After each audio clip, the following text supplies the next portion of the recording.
Subscribe now. बिस्मिल्लाहिर्रहमानिर्रहीम रब्बिश रह ली सदरी वयस्सिर ली अमरी वहलुल उक़दतम मिन लिसानी यफ़क़हू क़ौली। कुरान मजीद की सूरह अल-अंबिया में अल्लाह ताला के एक इरशाद का मफ़हूम है, और हमने आसमान और ज़मीन को जो और मखलूक़ात इन दोनों के दरमियान है, इसको लहो लाब के लिए पैदा नहीं किया।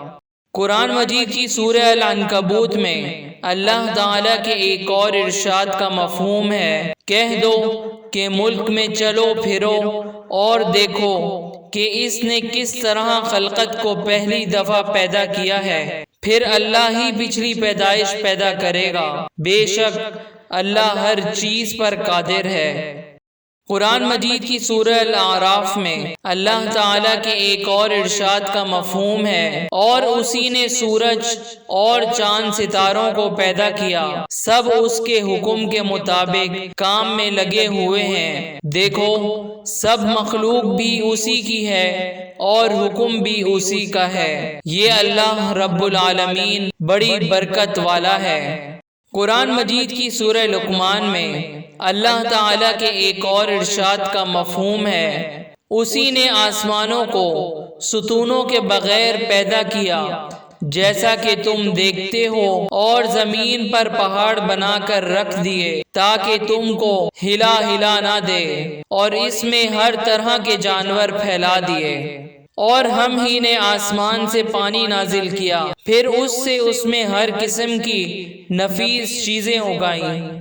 कुरान मजीद की सूरह अल-ज़ारियात में अल्लाह ताला के एक और इरशाद का मफ़हूम है, और आसमानों को हम ही ने हाथों से बनाया और हमको सब मकदूर है, और जमीन को हम ही ने बिछाया तो देखो हम क्या खूब बिछाने वाले हैं। और हर चीज की हमने दो किस्में बनाई ताकि तुम नसीहत पकड़ो।